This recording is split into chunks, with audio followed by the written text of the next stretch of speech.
Hello, કેમ છો બધા? જય શ્રી કૃષ્ણ, રાધે રાધે. આજે આપણે કોપરા પાક બનાવવાના છીએ, એ પણ માવા વગર અને ચાસણી વગર.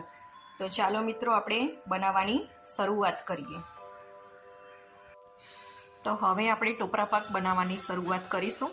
તો એના માટે મેં 250 ગ્રામ ટોપરાનું છીણ લીધેલું છે, 1 વાટકી જેટલી ખાંડ લીધેલી છે અને 1 લીટર ફૂલ ફેટ ક્રીમ ભેંસનું દૂધ લીધેલું છે. 1 લીટર દૂધને આપણે 250 ml જેટલું દૂધ થાય ને ત્યાં સુધી આપણે એને ઉકાળી લેવાનું છે. હવે આપણે ગરમ દૂધમાં કેસર પલાળીને એક સાઈડ રાખી દીધેલું છે. જ્યારે આપણું દૂધ 200 ગ્રામ જેટલું કમ્પ્લીટ થઈ જાય 1 લીટરમાંથી, ત્યારે પછી આપણે આ નાખીશું.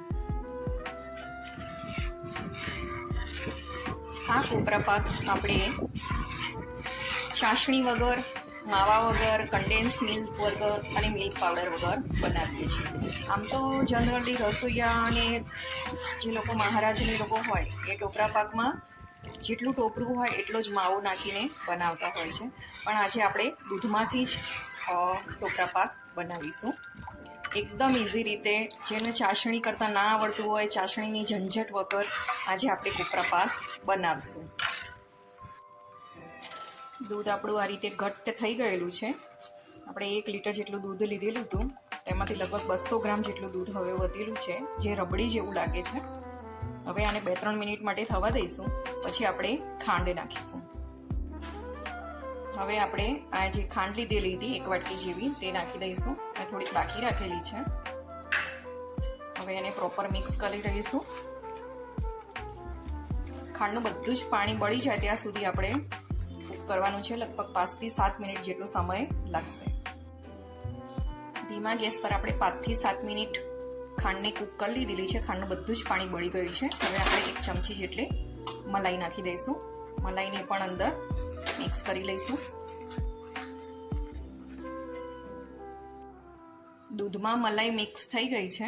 હવે આપણે જે આ કેસરવાળું દૂધ બનાવેલું હતું તે નાખીશું અને હલાવી લઈશું.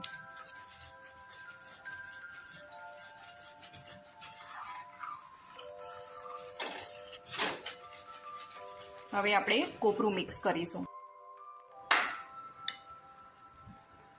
250 ગ્રામ કોપરું હતું, એમાંથી મેં 50 ગ્રામ જેટલું પહેલાથી જ બહાર કાઢી દીધેલું, એટલે 200 ગ્રામ કોપરું છે. હવે આને મિક્સ કરી લઈશું.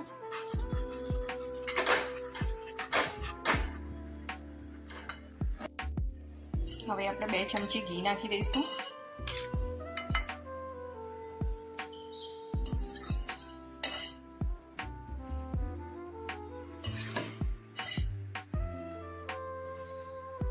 અને બરાબર મિક્સ કરી લઈને થાળીમાં પછી થાળી લઈએ.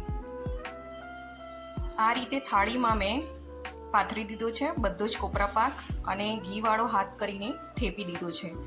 હવે આપણે 10 થી 15 મિનિટ એને ઠંડો કરવા દઈશું અને પછી પીસ કરી લઈશું.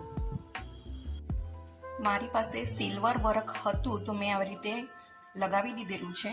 જો તમારી પાસે ઓરિજિનલ સિલ્વર વર્ક હોય તો જ લગાડજો, નહીં તો સ્કીપ કરી દેજો.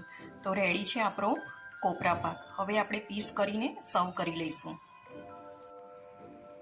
ટોપરા પાક મેં પ્લેટમાં સર્વ કરી દીધેલો છે.